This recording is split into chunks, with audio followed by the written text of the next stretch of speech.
discuss. So as I discussed, we are going to discuss about process discovery methods and opportunity assessment. So let's start quickly with how those life cycles looks like. So if you look at the deck that I have on the screen, any process automation cycle can be divided into 6 phases, right?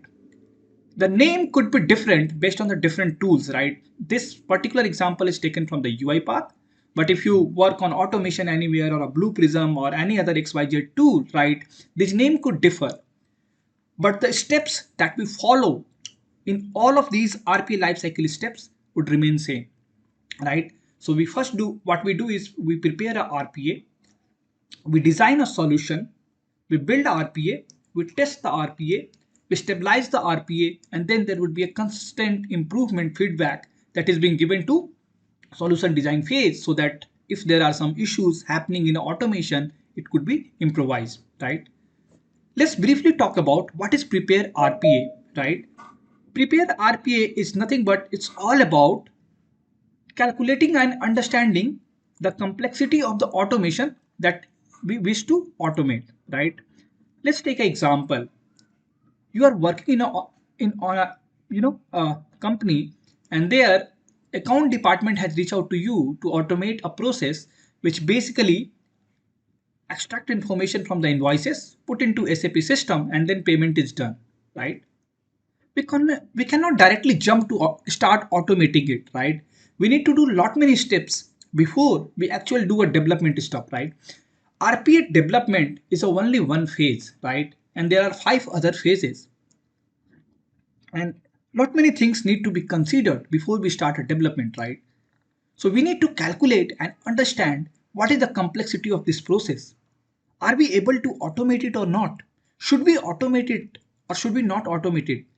What would be the benefit of this automation that will be given back to the organization if required, right? Those kind of considerations are basically done in a prepare RPA phase. There are different tools available in the market. If your organization is already having Jira or Confluence, some of they are using to list all the candidates of the automation on Jira or Confluence. UiPath has also given a tool called Automation Hub, where you can list all the items that need to be automated, right? Based on the discussions, based on the complexity of that process, a decision would be taken by a group of people that we should do automation for this process or not. So that's how we do in a prepare RPA step. In the next slide, I'll discuss about who is responsible for what kind of document would be prepared and all those things. But let's look at high level on this page, what is done on which steps, right? So in prepare RPA, we try to understand what is the complexity of the automation, and is that automation is feasible in terms of application accessibility and process accessibility. In the second phase, which is solution design, we document and validate what are the steps that is being followed by the existing process SME, how they navigate into different system to grab the data, to manipulate the data, or to perform certain actions. All the relevant data which is required for automating a process is being captured there. We look at existing operating modules. We look at how basically a meeting is being planned between the process SME and your team to help to understand what process SMEs are actually doing in different systems, right? That's the plan of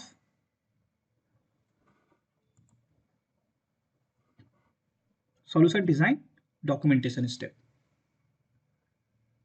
Once the document is prepared, we'll talk about what document, how that document is prepared, and all those things. But the basic agenda in the solution design phase is to create a documentations which will work as a binding between your business team and the RPA development team, that you have understood the process correctly, and whatever steps has been written, you are going to automate those kind of agreement is being made using the PDD, right? So two keywords that you need to remember here is what is as is and what is to be. right? As is how the process is being done today. I mean, how the process is being done manually, right? And to be means how the process has to be done when it is being automated, right? The step would be different because when we design a process automation, we simply do not automate it. We also try to simplify that so that a better automation can be designed. There is a wise saying that optimize before automate. So we need to always think through a way where we can optimize the process before we can automate it. So those consideration is being taken care in a solution design phase. Then we move to build RPA phase. Build RPA is the simplest phase of all this RPA life cycle. Basically, a PDD is being given to you as an input. In the PDD, you have all the steps and a keystrokes that tells you what exactly done in which system, what should be the data, and what should be the output. And based on those information, RP developer design workflow. There, RP developer along with the solution architect is responsible for designing a solution which can be used in such a way that it helps in modelizations, enhancement and all those kind of things. So those are design principles. We'll discuss about those later. How to design a better RPA, right? Those all principles need to be applied in a build RPA phase. Once your workflow is designed and you are having done with unit testing, when I say unit testing, that means you have tested your workflow on the basis of that data that has been supplied by the process SME. You move your process into next phase. You test it. In some of the organization, testing is done by the RPA developer itself, while there could be a different team. So there you need to prepare a lot of, documents as well. You need to prepare test cases, you need to prepare test scenarios, and you need to run your automation on the basis of supply data, and you need to capture the evidences that your automation is doing the way it should, right? So that's all about testing RPA. Once the testing is being done, in most of the organizations, change request is being followed. Business would be raising a change request, or a technology team would be raising a change request, right? With all the artifacts like operating modules, change request form, testing evidences, bot will move into the production, and there it will run for a certain number of days. That duration where it is run initially for 10-15 days is known as hypercare, right? And during the hypercare, you will capture and record what all exceptions are coming. Are they as what has been thought and designed in the RPA phase, or are there any exception happening which is not been thought, right? So those kind of scenario will happen in a stabilized RPA phase. And in the hyper automation, you'll also take care about proactively that if something is going wrong, how we should be able to improvise that into the next build and next release, right? So that's talk about the constant improvement. So you need to monitor the performance of a bot. When I say performance, performance can be monitored on a different matrices. It could be on the speed, it could be time, it could be number of item, right? It entirely depends on what baseline you have prepared, right? So this is all about high level RPA lifecycle. And with this, I'll move to the next slide, and there I'll show you who is responsible for what and what all documents will be prepared in which phases, who will be doing what is the responsibility of the business analyst, what is the responsibility of solution architect, what would be the responsibility of RPA developer, what would be the responsibility of different people who are working in RPA COE. Before moving to this slide, do you have any questions to ask anyone if you're not able to follow my last PPT slide? Anything you'd like to ask? Or should I go slow, help you to explain? So Prakash, in the previous slide, the first was first it says calculate. So what calculation you are doing? Okay. So calculation is being done on the various parameters, right? So basically in every organization, when we prepare a RPA, we follow a template. In my organization there is a template. There is also a template given by UiPath. There is also a template given by the Blue Prism, right? And there what you have done is you have created a points based system, right? Say for example there is a process, and in the process template, you have defined that if process contains structured data, it the complexity level would be 4. If process contains unstructured data, complexity would be 5. If process contains SAP system, complexity would be 1. If process contains mainframe system, complexity would be 3. Those kind of pointing system is there. And when you study the process, basis on what all systems, what all kinds of input and output is required, you give the numbers to your the process. And then you have a selection and rejection criteria, and then you have also a criteria defined that if the point calculated for this process is below 20, this process would be in a low category. If the point calculated for this process would be in less than 30, it should be a medium. If it is more than 40, it should be high complexity process. And on the basis of low, medium, high complexity, you will decide how much time it would be required, how many resources would be required, and all those kind of things. I'll discuss this in detail in slide number 5. So I have already covered this point, right? All right. Thank you. Yeah. So let's look at this deck. And here we are in particular looking after who would be responsible for what, who will be taking care of what is the role and responsibility of RPA developer, what should be the role and responsibility of the business, what should be the role and responsibility of implementation manager, what should be the role and responsibility of RPA support people, right? So this is clearly articulated. If you look at the prepare RPA step, you will see business analyst is working, right? Business analyst would be working, and PM and implementation manager would be working, and they will prepare the RPA candidate list, right? They'll use their internal tool, in most of the cases Jira, Confluence, or Automation Hub, and there they list all the candidates those are required for the automations. Okay. Similarly, BA will be working with a business to understand their priority. Say for example, a business line in your organization have 4 and 5 processes to be automated, right? All the processes cannot be automated at the same time. There would be a sense of urgency for one process to be automated first, right? Even if that is a low, of low complexity or a high complexity, right? So ultimately, who is paying the money? It's a business who is paying the money, right? Who is paying the money for your RPA developer for process to be automated? It's a business who is paying money for the business analyst to perform the analysis and requirement gathering.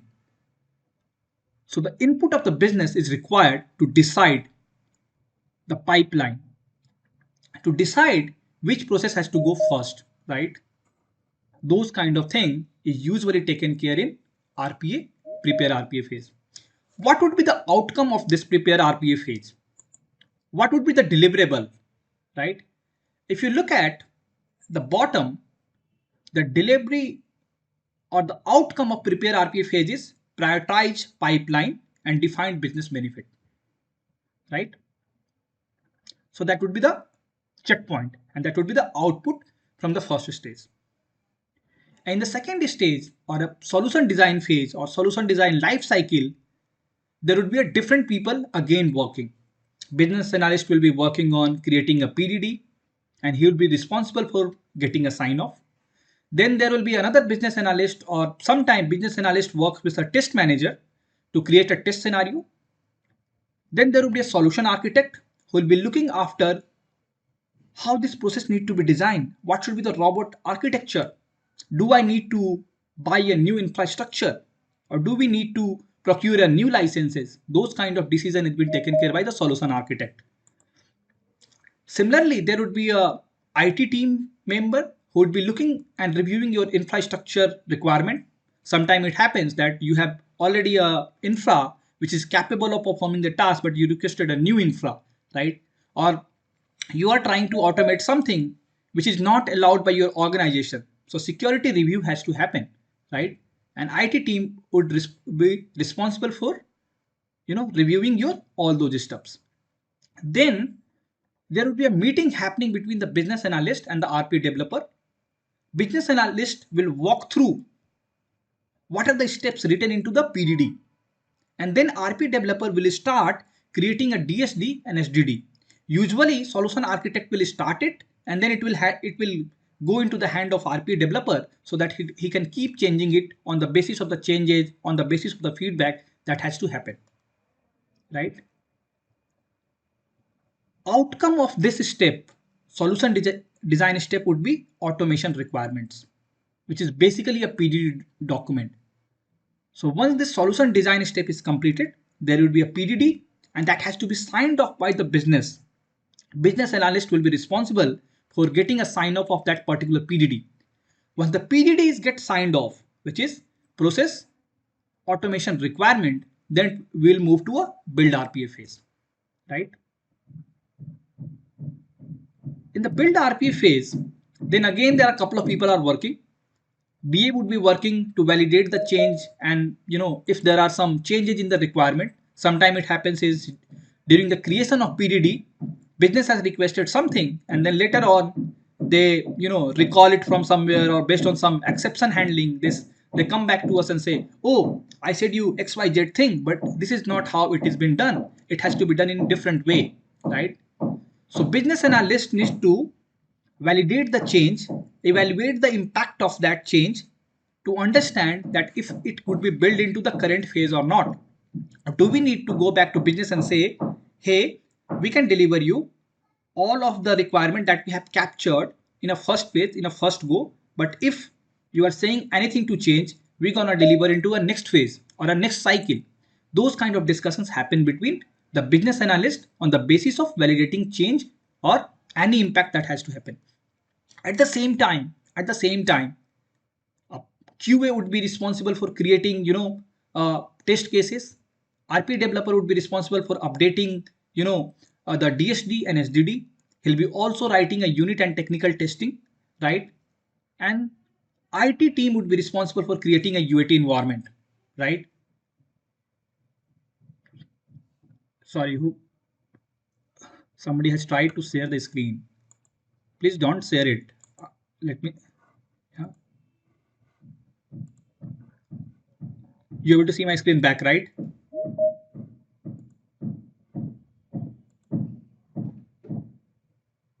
Yes.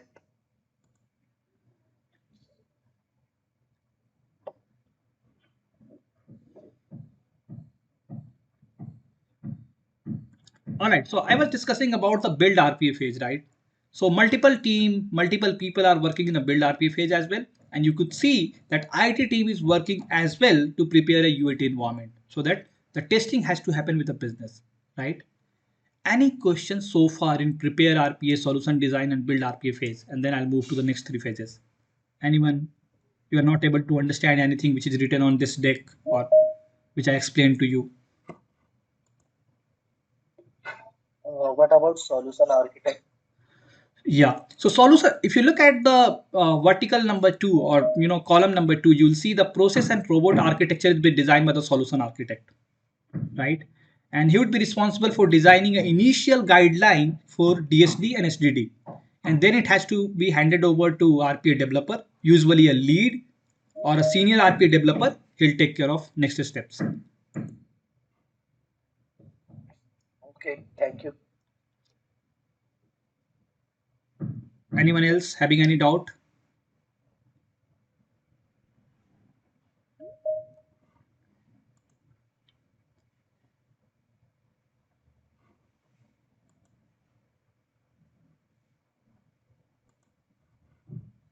All right, so let's move to the next phase. All right. So in the build RPA phase, all the workflow, UiPath workflow will be designed by the RPA developer. They'll unit test it, They'll validate that all the functional requirement is matching with the PDD, and then they'll perform certain round of regression testing as well, which is basically called regression testing, or somebody call it system testing. So that has been done.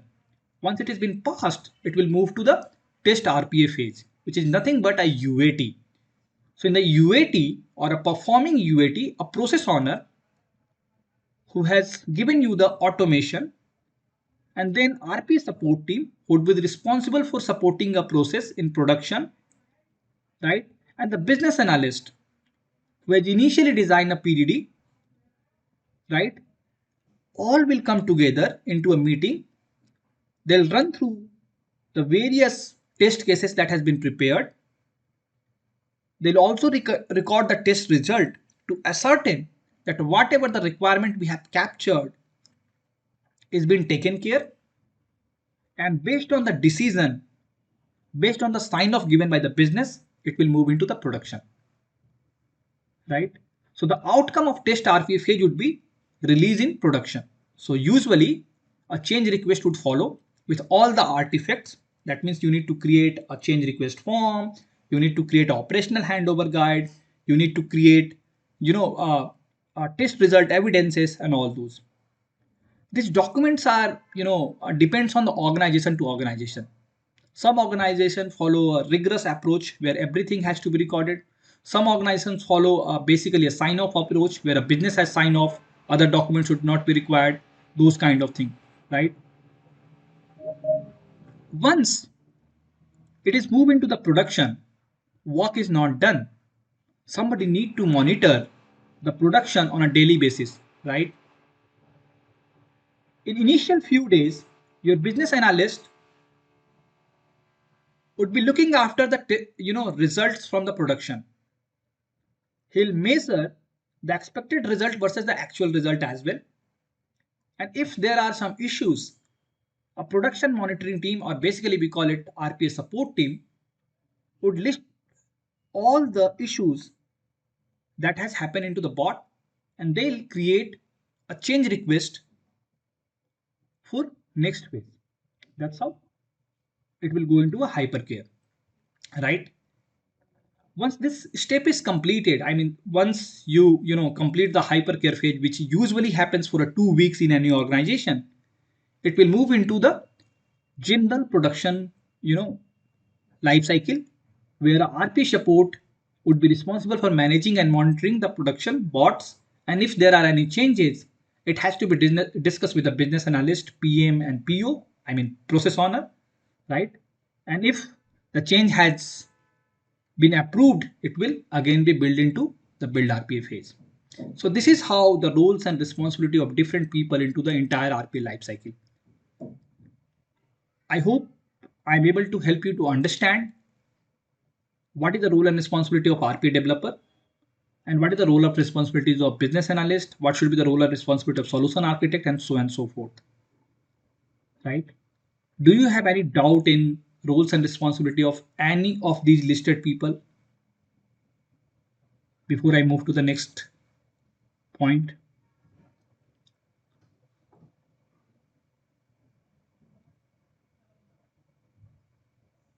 All good here? No doubt? Anyone? All right, so let's look at the automation hub I was discussing in the prepare RPA step, right? So it's basically depends on organization to organization, right? Some organization used to create list of candidate into the automation hub, but some organization is still using their Jira or Confluence or some SharePoint or whatsoever method they have applied. But the idea here is you need to create the detail of automation candidates. I mean a process which need to be automated, right? And what all information need to be captured, that I'm going to showcase you here, right? So let's look at this particular example. All right. So this is one use case, right? So what you need to do is you need to define what this process is all about. whether that process is running weekly or monthly or yearly or a daily, what would be the process peak, right?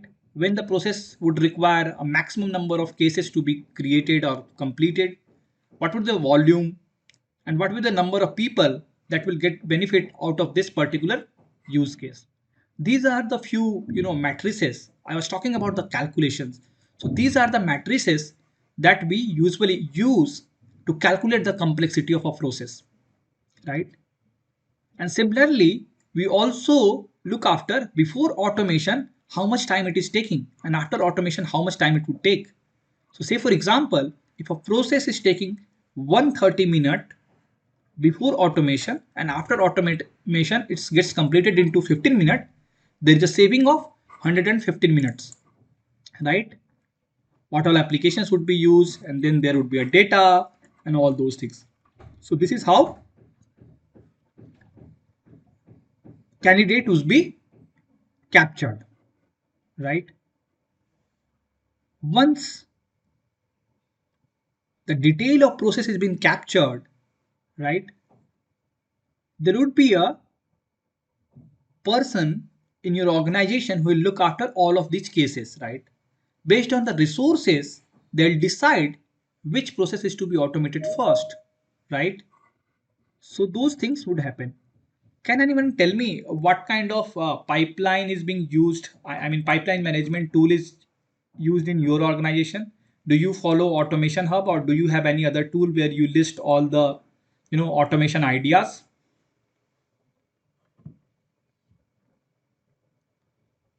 Like we are using UiPath of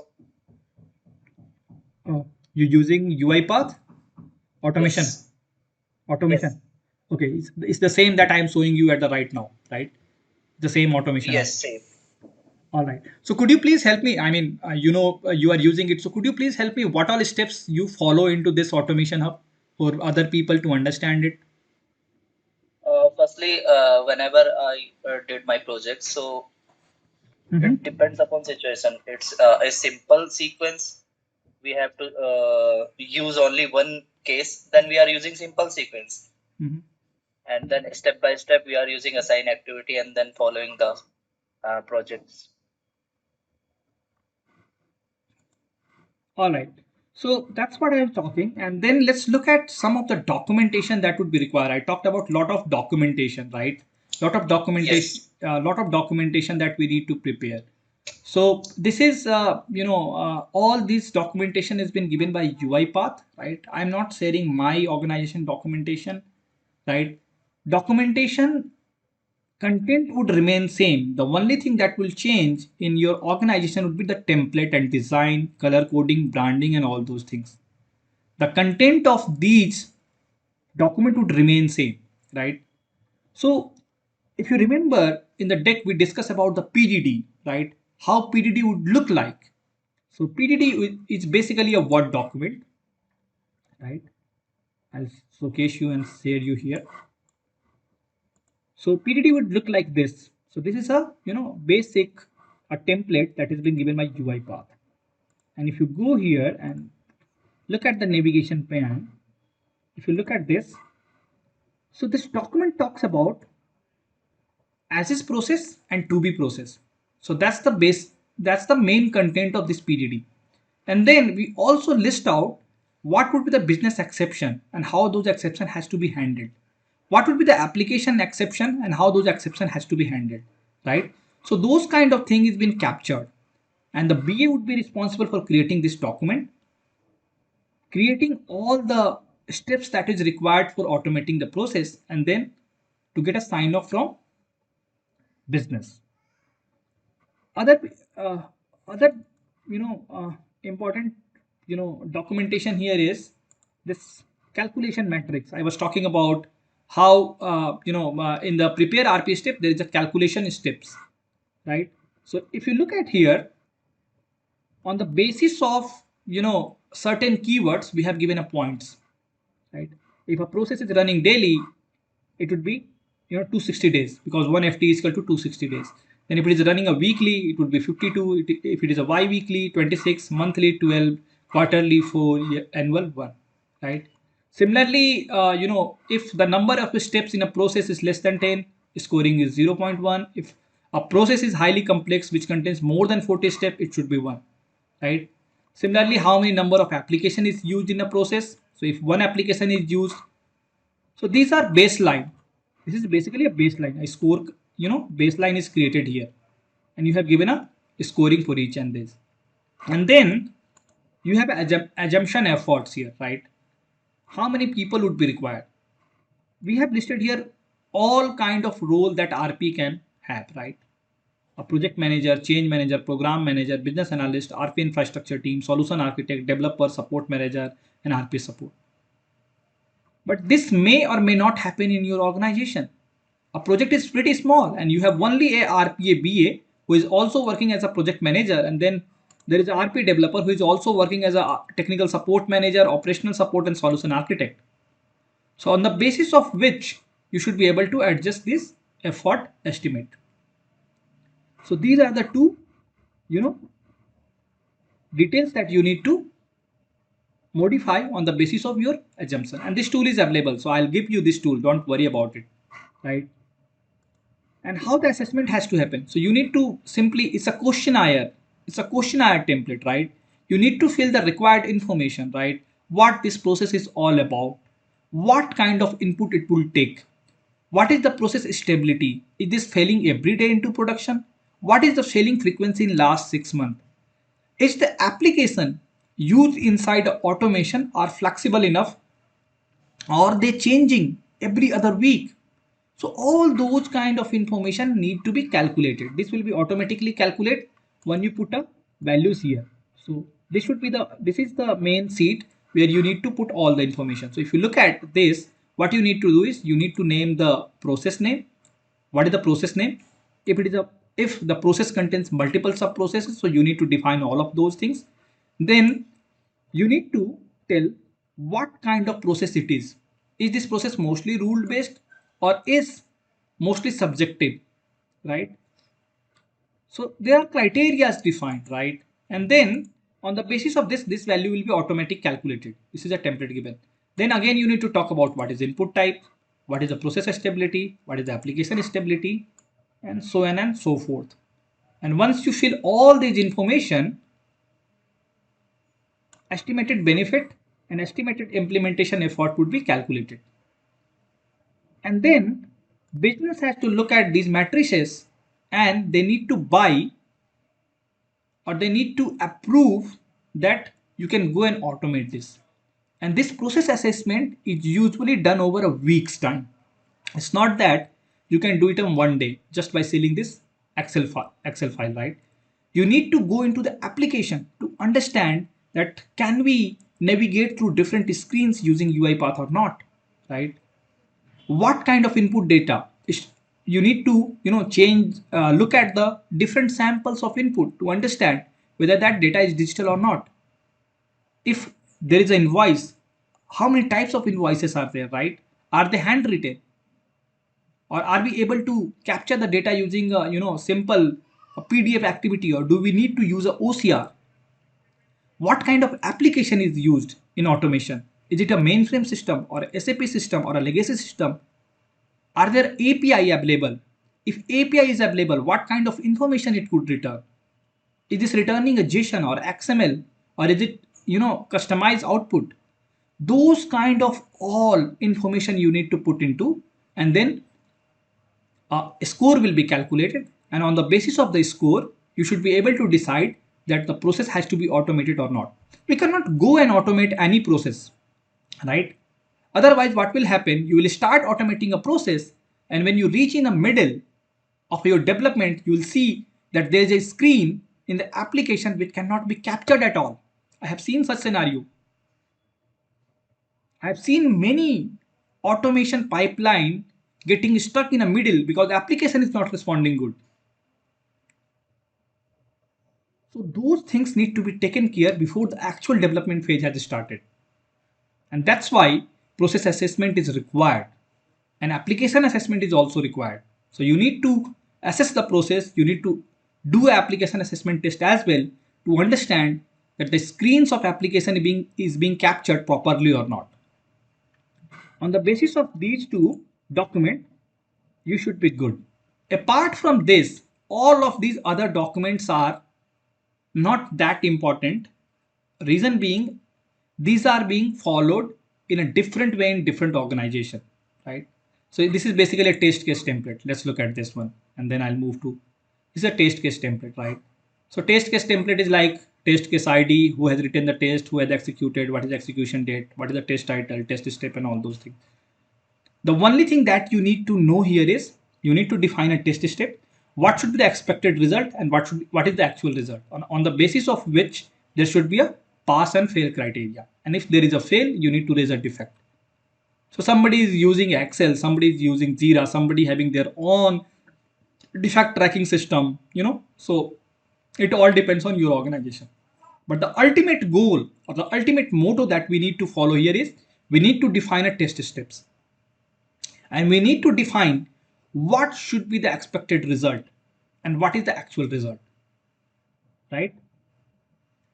Can anyone help me? What kind of test manager tool is being used in the organization? Do you follow Excel based test cases, or do you follow some other tool? Anyone can give some example of other test cases tool?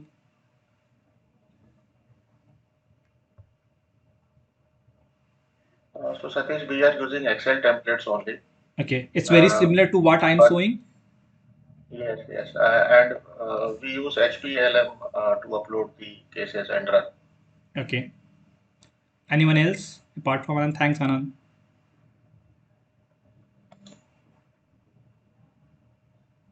Right. So this is the same kind of, more or less template would be same. You go in any organization, template would be same.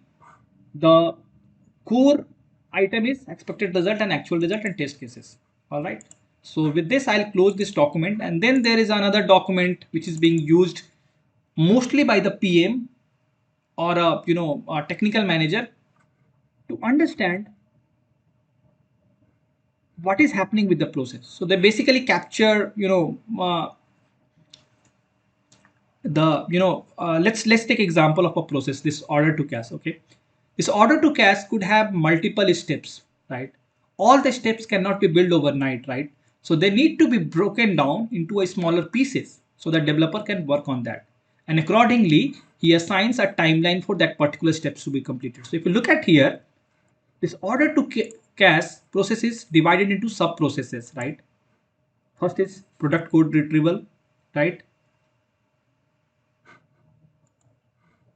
Product code retrieval, then open SAP, then a generate sales order, respond to order, and archive documentation. So these are the sub processes. For product code retrieval, we need to follow these many steps, right? Download a PO attachment from an email, see if product code is there or not in the email. If no, look up the product description in a master data file. There could be exception 1, there could be another exception. So this entire piece need to be built in a one go, right? Similarly, this entire piece need to be built in a one go. Similarly, this entire piece need to be built in a one go. So the logical grouping of steps would be required. And this is required when you have multiple developers working in a same project, right? Or a multiple developer working in a automating on a same process automation. So basically what we define here is we define a weekly activity on a week on week basis, or you can say sprint basis, what could be done in the next 4 weeks or what could be done in the next 2 weeks. That gives a granularity and traceability of what is happening in a project, and if there are some blocker and all those kind of stuff, right? This is usually being followed by Scrum Master or a project manager, right? So you can look at this documentation, try to understand. If you have any questions, you can feel free to reach me, feel free to ask me, right? But I'm not going to discuss more on this. So let's quickly go back to our presentation again, okay? And move to the next step. And let me just summarize what I have talked so far. So this is nothing but a summary of what I have talked in a last couple of minutes. You need to consider two things: what should be automated and what can be automated. Keep in mind, everything that you see in your organization cannot be automated, right? you need to look at certain things before you decide that you need to automate those or not. What would be the criteria for a process to be automated? So first thing is repetitive steps. You need to look at repetitive steps, time consuming steps, high risk tasks, tasks with a low quality result, tasks involving multiple people and multiple steps, and everything else. What can be automated, right? Before doing your automation, you need to also look for certain characteristic, right? Whether the process is well defined or not, rule based steps are there or not, are there a logical information available, is there an input to task that can be diverted to a software system, is the output system can be accessed, and is there a benefit which is more than the cost, right? If there is only a cost saving, you need to think through that whether we should automate this process or not, right? So these are the certain parameters, and please note it down. Whenever you go for a RPA BA interview, there will be a questions from this particular deck. Whosoever will go for an interview and a process discovery or opportunity assessment, there will be a question from this particular deck. On the basis of all these informations, a 4 quadrant is shown at the right top side. There you could look about if the process having a low complexity and the high benefit, those are the one which need to be automated first. And then you have a low hanging fruit where the complexity is low and the benefit is low. Then there are some processes which having the high complexity and low benefit. Those are long-term improvement. And then there are certain processes which required urgent traction, which required, say for example, it is driven by the regulatory reporting or audit compliances, right? Those need to be done or must be done. Those comes into the high complexity and high benefit quadrant, right? Keep this quadrant in your mind whenever you think through any process, assessment, and then you should be able to answer your opportunity assessment and process discovery methods. Any questions on this particular slide before I move to next one?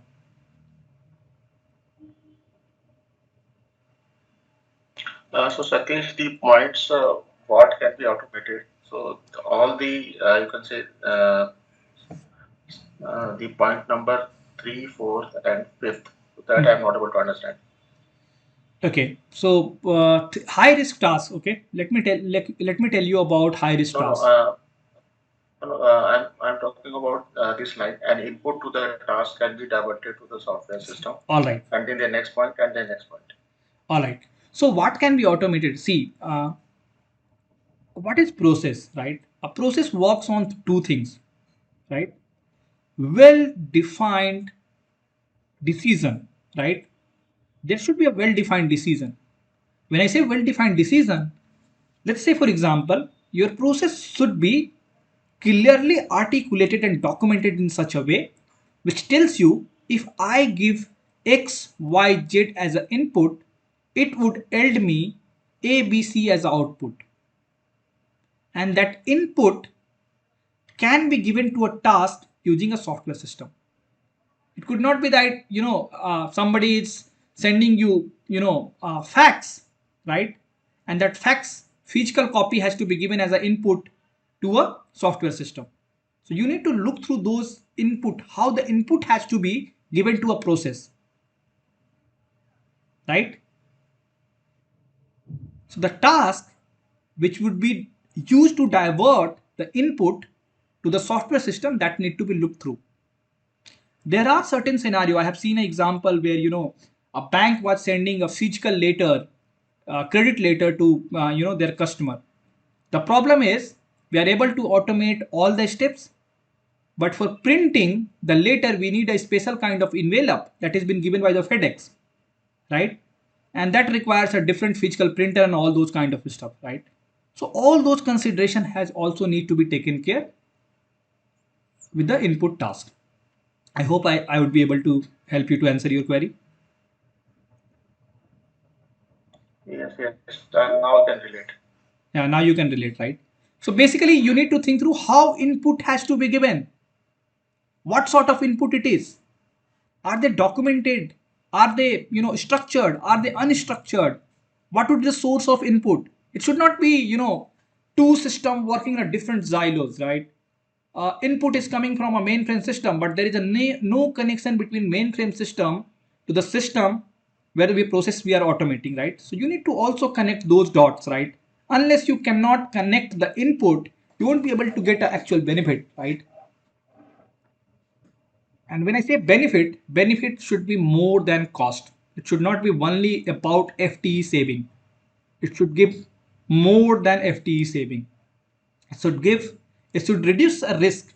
It should reduce a human error. It should improvise the time to process a particular item. Those kind of things, right? Let's look at this particular deck and it will give you more information about what all things you will ask.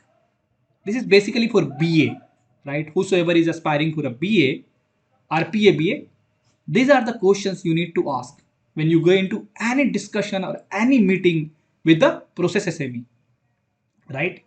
And these are pretty standard. I'm not going to take much time on it. I'll simply read it through. Our input are standard, whether they are PDF or those. What should be the data input type? Does this process require reading of scanned image as a handwritten document? Does this process require a reading of free text? On the basis of this input, you should be able to define that my process, complexity is low or whatsoever, right? So that's the reason it is you need to focus on input. Then you need to also discuss about the process matrices. How many numbers of FTE or employee who are currently performing this task? How many number of cases and transaction has to happen on a daily basis? If a process is of low volume, when I say low volume, that means only one or two cases coming in an entire day. Or if you can take example of a process where a few cases are coming in a few weeks, those kind of thing, right? So on the basis of these uh, transaction item, you need to decide how you need to design a bot. If the volume is too high, you need to apply a different logic, right? Or different solution designing if it's a high volume process. So that's the reason these all process matrix documents, matrices need to be calculated. Process frequency, weekly, daily, monthly, yearly, AHT. What is the average handling time for one item to be completed? What are the number of steps? How many numbers of steps are there? Right. And these all things will go where? In the template that I have shown you to calculate the opportunity and the scoring. So you need to ask about the input, you need to ask about the process matrices, you need to ask about process description, right? Sometimes we have seen people do not care about the language used in a process automations. I have seen example where a process contains invoices coming in a German language and we were mid through and we didn't recognize that there could be a need of different workflows for different languages. So you also need to take care of those things. There could be a organization who is dealing with multiple languages, right? Email coming in a German along and also in English, or email coming in a French along with English, right? So those kind of things. Anyone can help me to understand the last second last line in a process description. Is the process or system expected to change within the next 3 to 6 months? What do we mean to say here? And why it is required? Anyone? So it will impact the process, the workflow. And let's say there is a system which is going to be replaced by another system. That's correct. So basically, when we design a process, we also need to look through futuristic workflow or other pipeline going in an organization, right? Say, for example, you Satish, are. can you hear? Yeah, I could hear you. Yeah. So this is saying that if the process is of, let's say, the work, Mhm.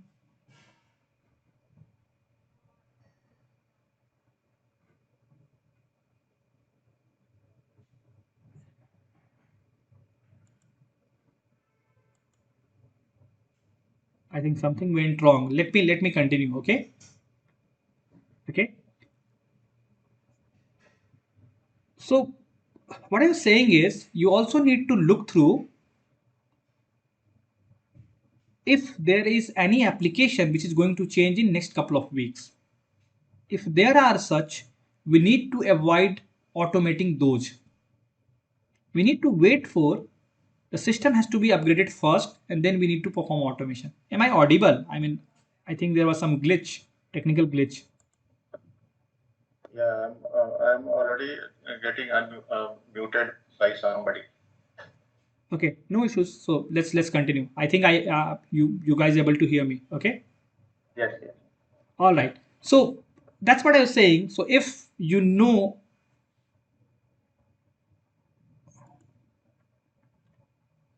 so if you know that a system is going to change in next 3 4 weeks or 3 4 months, try avoiding automating those automations. And also there is a scenario where a process is been designed and defined by the process SME, right? But there is a high chances of exception that even if a person is doing manually today, there are exception happening in every run or every item. Those kind of processes you need to avoid. And similarly you need to take care of some of the IT environment, like technology constraints, system constraint, some of the Java based applications, Silverlight based applications, right? Or Adobe Flash and those kind of thing. Is there a test environment available? This is really important. You need to ask this: is there a test environment available? I have seen multiple scenario where a test environment is not available and there is a only one record given into a production to test the automation, and when the bot move into production it start failing. Reason being the data is different than what we have been given it for the test. So testing is equally important, and we need to understand if there is a test environment available or not. If there is no test environment available, how and what should be done to mimic so that different type of production data could be tested. And similarly the number of application, and is application is being accessed by the VDI or a remote desktop and all those kind of things, if it is a Citrix environment. So these all things will give you a fair idea about what kind of process you are automating, right? Any questions on this particular opportunity assessment questionnaire that you need to ask before I move to next slide?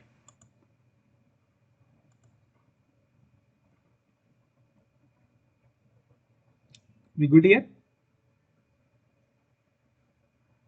Hello. Yeah, please go ahead. Uh, what can we do in this case if the process change within the next 3 months and 6 months? All right. So, I mean, that's a really tough question to answer. So basically, when we design, PDD, there is a section where we talk about what is the parallel initiative going in an organization, right? Say, for example, you are automating a process which uses Internet Explorer, right? And Internet Explorer has to expire by end of December. So if you need to highlight this, right? But the ultimate decision has to come from business. If business says, right, that you need to automate this, you need to clearly highlight this. Whenever there is change happen, process may break. You need to raise a risk that this process might fail because we are depending on something which is going to change in future. But the ultimate decision has to be taken by the business. Business has to agree that whether we can wait for next 3 or 6 months for this automation has to happen, or it has to be delivered right now, and then there is a change that will modify all those components which would be required for changing of the application. And that's the reason we talk about the best practices, that we need to design a workflow in such a way that change in any XYZ system should be less impacted on individual workflow. So we'll talk about those design discussions later on, right? You got my point? Yeah. Thank you. All right. So let's move to the next slide, and that's a pretty related, and I have already, explained this, but just wanted to repeat it again, right? So basically, this is again a interview question. What is the automation complexity? Many times you will be asked, what is the definition of medium complexity and high complexity? And they'll give you a scenario and will ask you what kind of automation complexity would be here. And then you need to tell that this is a high complexity process, will require 4 to 6 weeks, and those many things, right? So let's repeat it again. A low complexity automation project in general can be easily created with the recorders and require some small customizations thereafter. The development effort should be less than 2 weeks. It could be completed in a 1 week or a 2 weeks. That's how we define into industry when we give a proposal to client, right? But the actual development day could be 5, 7, 9, or so on and so forth. Any development or any RPA life cycle which require less than 10 days would be a low complexity automation. And how we define that it is a low complexity? Based on the number of applications, based on number of steps, based on what is process type, how many number of exception would be there, right? There could be a scenario where the process is pretty simple. All it need to do and go into fill information into SAP system. But what if that form is having 100 numbers of field? That's not a complex, right? It's a low complexity, but it would require a development time more than 2 weeks because a form in the automation has to be handled more gracefully. So those things also need to be considered. Similarly, a medium complexity automation project could be one which requires transfer of data between two different systems or more than one system. Development effort would be 3 to 4 weeks, right? And high complexity project is one that requires some programming skills, data manipulations, data tables, arrays, collection, data formatting, exception, SAP, mainframe system, and all those things, which usually requires a development times of more than 4 to 6 weeks. And just to remind you, the development time here is only talking about the build phase. It's not talking about the prepare RP phase. It's not talking about the solution design phase. It's not talking about test RP phase. It's not talking about the production. It's only about what is the time required for the RP developer to build this workflow using UiPath Studio. Got my point? Yes. And what are the factors on the basis of which we define low, medium, and high? Is rule based? What is the process type? What is the standard input? How many types of exception could occur? Right? And similarly, when we define the business benefit, we define cost savings, productivity gain. Business should be able to perform their task in a more agility fashion, quality improvement, error reduction, compliances, customer satisfactions, those kind of stuff, right? With this, I have come to end of the demo of assessment template, and I have already talked about this. I need to talk about PDD in a much detail now, right?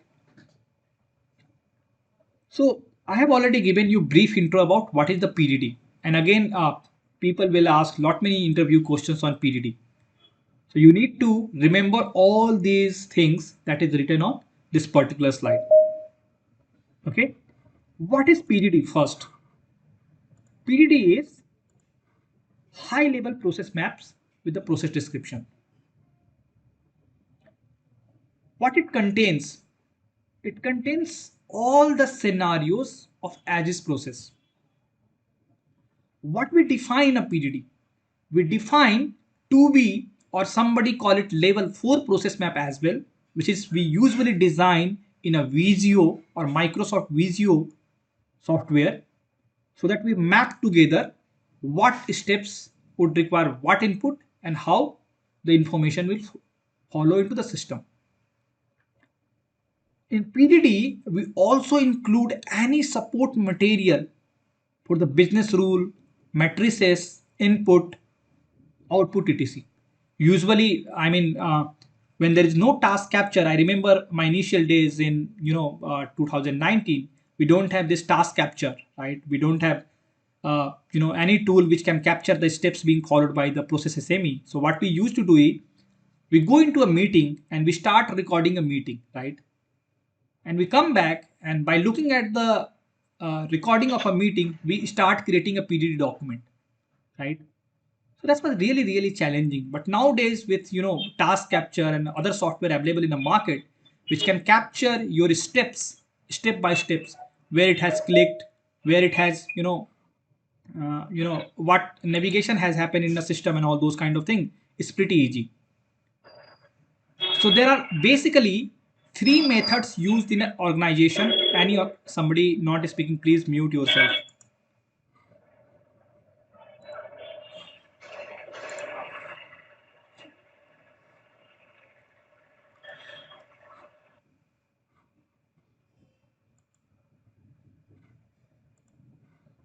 So basically there is three methods used. One is a keystroke document. So nowadays we are using a task capture for that.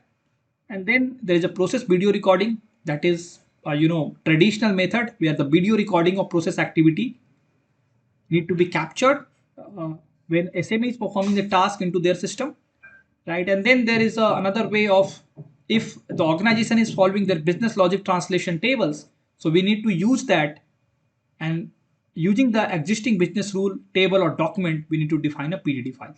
So these are the basically three methods that has been followed.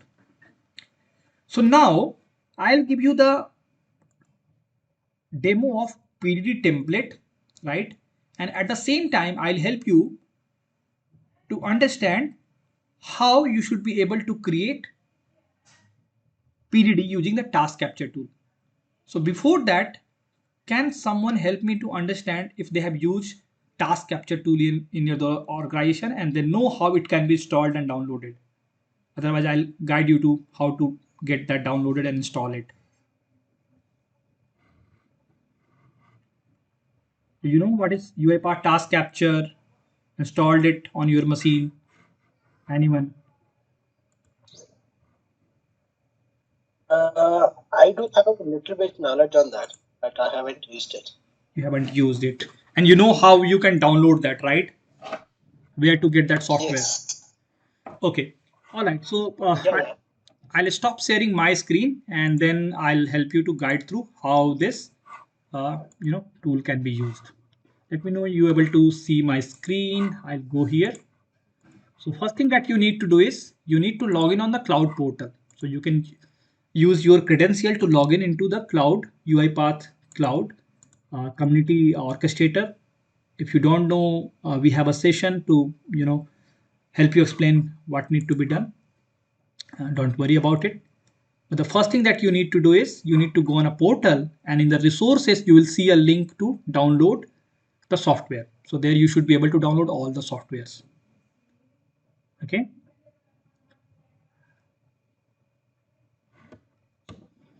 And then once you download, it's pretty easy to install the UiPath task capture. All you need to do is click on next, and it takes care of everything that you need to be do. And once you launch it, you will see this screen first. Okay, so you can simply close it, and this is how the UiPath task capture would look like. This is a community edition, and I'm using a community edition, right? It's still taking time. Sometimes it takes a while to load. I'm using cloud.uipath.com. Anyways, keep that loading. Now, how we use this task capture? Okay, so task capture is a tool which will capture all the steps that has been done by the process SME on their system, right? So usually a BA, or in some organization where RPA developer is responsible for everything, they need to use this tool. And this is really, really good tool they have given. So the first thing that you need to do is, once you launch this application, you need to click on create a new document. Now there are two options you have. One is a build diagram, another is a capture process. So when I click on a build diagram, it will ask you to design the way you design the Microsoft Visio. You can create your flow charts, right? Or if you want to capture the process while doing, all you need to do is you need to click on capture process. Once you click on capture process, a widget will come like this, and all the screenshots will be automatically captured. Not only the screenshots, it will also capture each mouse click and the keyboard input the moment you start capturing, right? So let's take an example of launching Google Chrome, going into search engine, typing Happy New Year 2022. Whatever the images are there, we need to download those. So this is the process and we need to capture that steps, right? So I'll start, click here on capture. So it is capture is started. You can move this anywhere, right? Or the moment you click, it will start capturing. And then you click here, and then let's click on Microsoft Edge. Microsoft Edge will be launched. Then I type here, I'll type Happy New Year 2020, or you can simply click here. This will click, and then this will click. Whatever you want to do, you keep performing it. You don't need to worry about what is capturing is going on, right? All you need to do is follow your steps, right? Something goes wrong, so I'll click this one and then save images, desktop, save, right? So this way you should be able to perform whatever the task you do on your system, and the moment you stop it, automatic description will be prepared here. Can you look at this? Right? So the first step would be a program manager.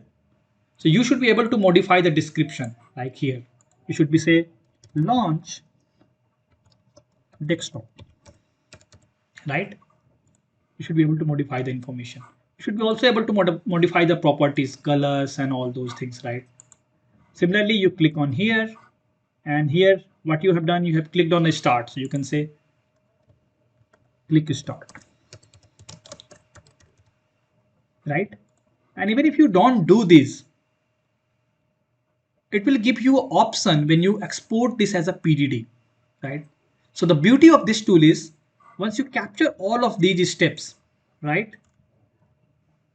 And you go here, sorry, and export this as Word document, it will automatically create a PDD for you. Say PDD draft. Click next. You can define a template, or you can use a template that has been given, or you can also apply a template for your organization. So you can use it using this button. So for example, let's take this one and export it. It will ask you to save. So the moment I save on desktop,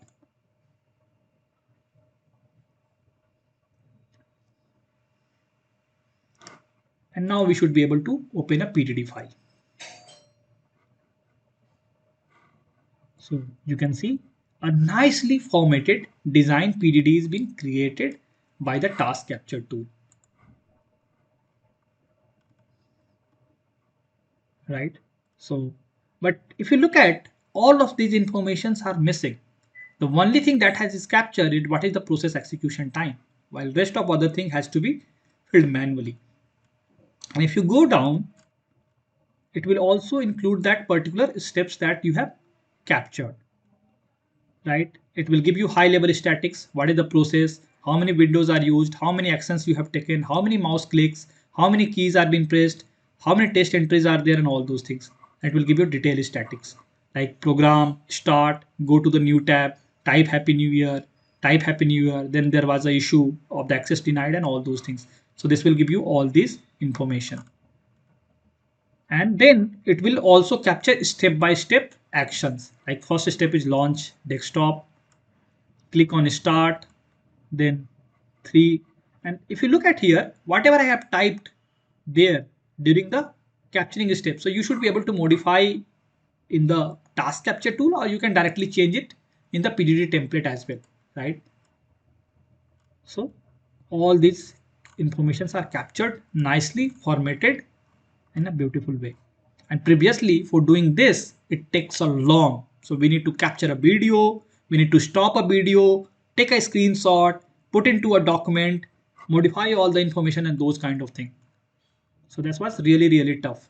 Now developers should be able to understand what exactly has been done on which steps. If you look at the highlighter here, a red highlighter here, that tells that a person has to click here. So developer would know what exactly need to be done on which page, right? And then all of these kind of information, right? See here, click on save as image. Then it will tell you need to click on desktop. Then it will say you need to click on save, right? Got my point? Any questions on this? And if you got to know how it can be done, it saves a lot of time. It saves a lot of time. And you can become master of this tool only in a one day. It's pretty easy to use. Anyone having any doubt in this and why it is required, what is the benefit of it and all those things? In this case, we are using text capture for making PDD, right? Yeah. Okay.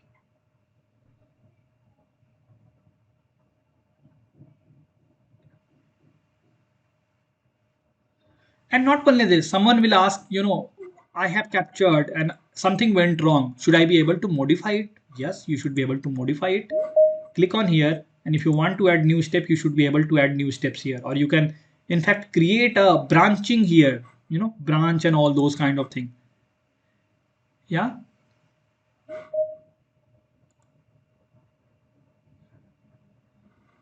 Any questions, guys? This is really, really important. And I want all of you to understand it. Reason being, going forward, if you work as a RPA developer or you work as a RPA BA, you will get this file and you need to look at this file to understand what is been done on which steps, right? So you need to play around using this tool. Task capture can be easily downloaded from the cloud portal. There is no license implication. You can use as a community edition, right? So this is the one of the beauty of this task capture tool. There is another beauty. Other thing is that when you export that as a UiPath Studio XAML file, automations will be created automatically. Whatever the steps we have done, that has been converted into UiPath Studio XAML file. Then somebody will ask, why can't we use and we can automate a process so quickly, right? But that's not the case, right? It will give you a template, it will give you a skeleton, it will give you a body, but you need to perform a lot of exception handling, lot of customization so that it can work on a different inputs and different use cases, right? Otherwise, everyone will do what? They'll install a task capture on their machine, they'll record the steps, and next time when they run, they'll export the XAML file, automation is done, right? But that's not the case. It saves your time.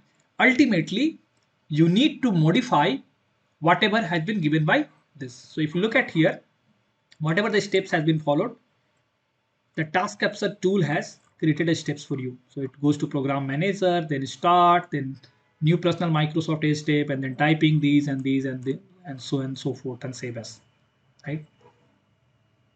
This will work if automation is pretty simple, right? But if your automation requires a different input or different, see, there is no exception handling part. There is access denied here, right? So in this case, page need to be reloaded or we need to go back to the next step, right? So those kind of thing you need to, yeah, please go ahead, Amandeep. Actually, I have a question. If we want to data extract from any website, so we are using task capture also. It's No, working or not? no. Task capture is not used for that purpose, right? Table extraction and data extraction is a different. You can see it here, right? Yeah. So that has to be used from Studio. Task capture is basically to help you to design and document the steps which required for the automation. It's for documentation purpose. But at the same time, it's giving you high level view. Sometimes you need to create a POC, right? You don't bother about all the exception cases and all different kind of data. All you need to do is create some POC to see that applications can be spied and those kind of thing.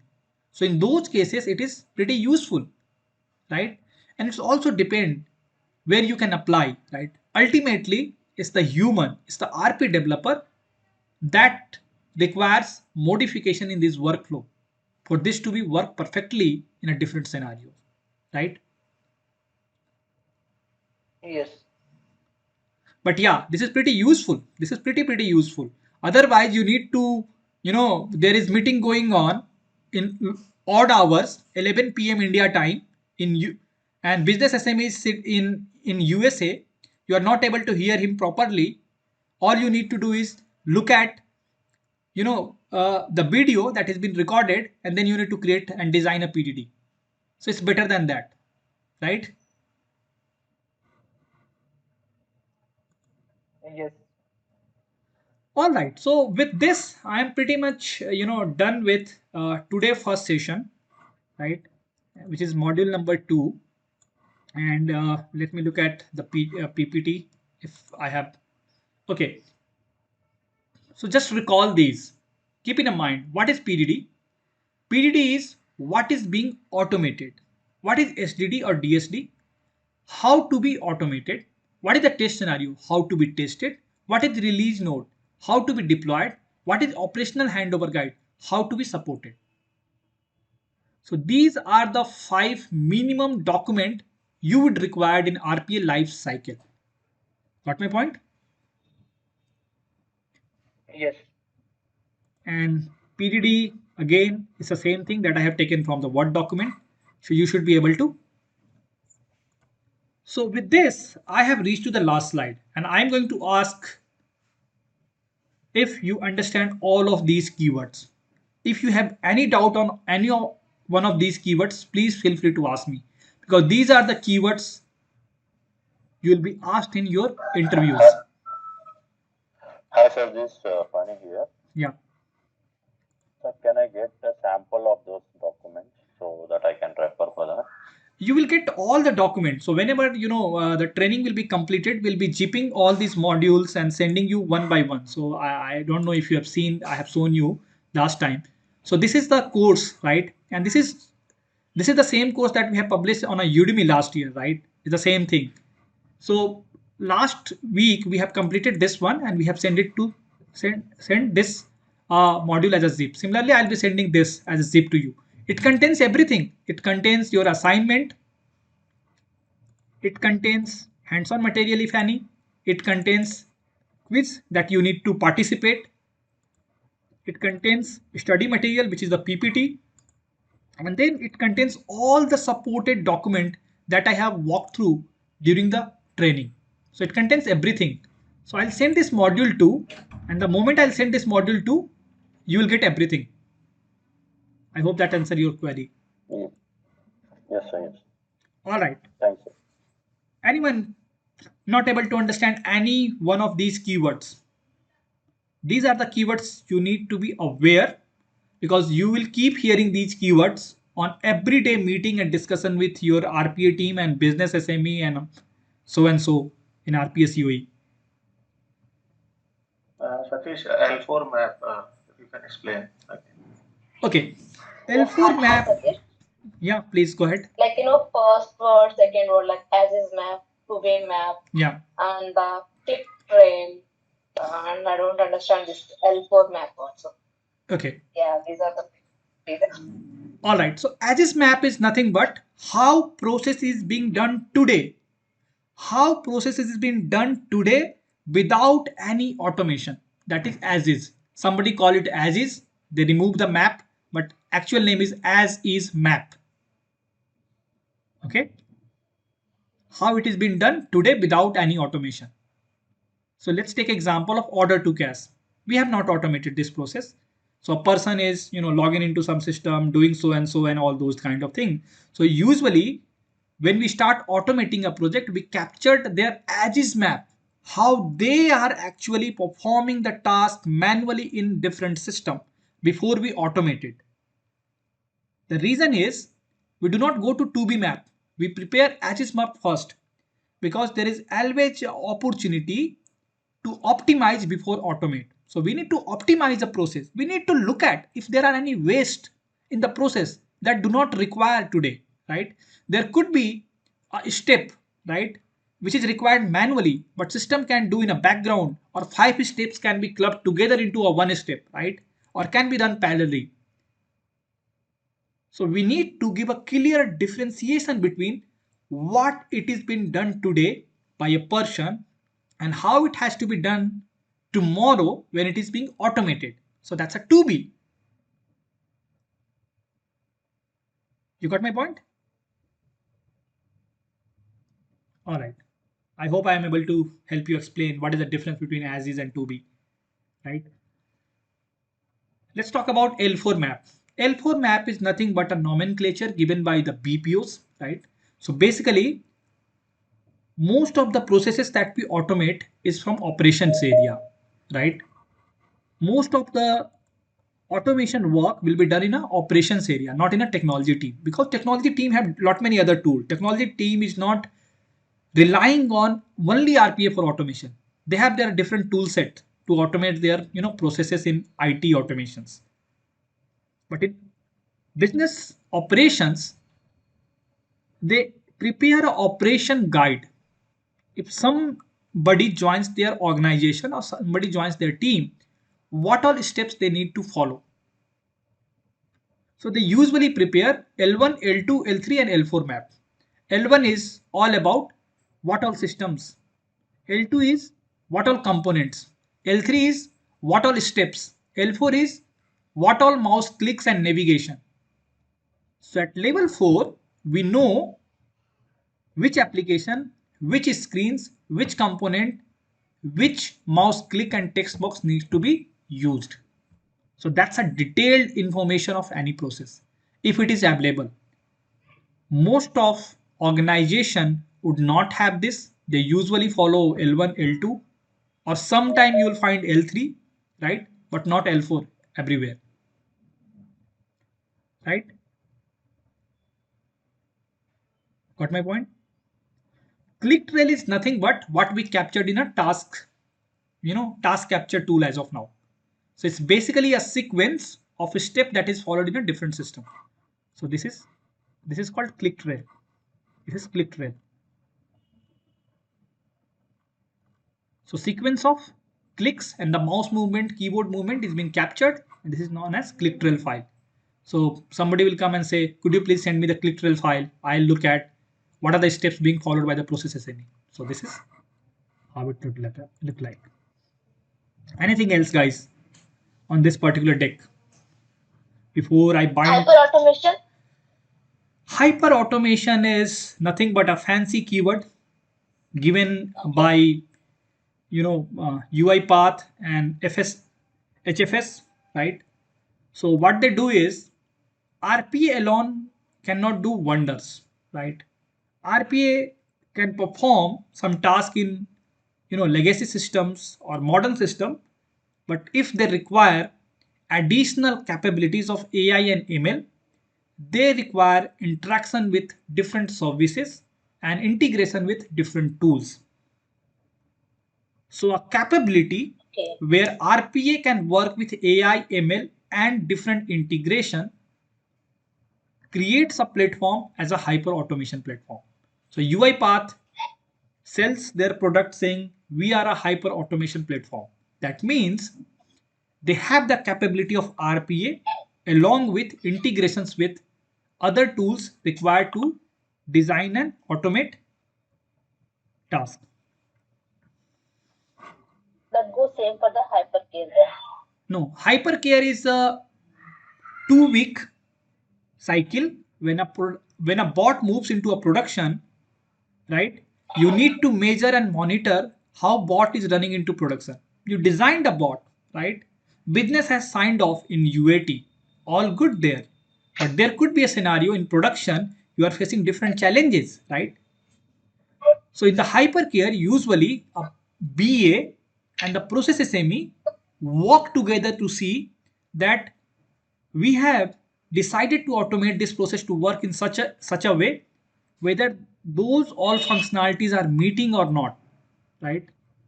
So that's about hypercare. Okay. Thank you. All right, guys. Anything else?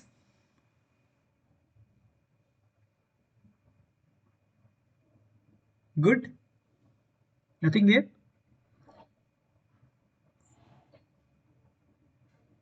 So, guys, we are done with model number 2. Okay, and I think you should access these three URL. I know you must be aware of these things, so I'm not putting much highlight on this. The other thing that you need to do is you need to complete this quiz, which is quiz number 2 on RPA Bots portal. So I mean, you can do it now, or we can do it in a post lunch session if you wish to. So there is a quiz here, quiz number 2. This need to be completed by all of you. Okay. Sure. Yes.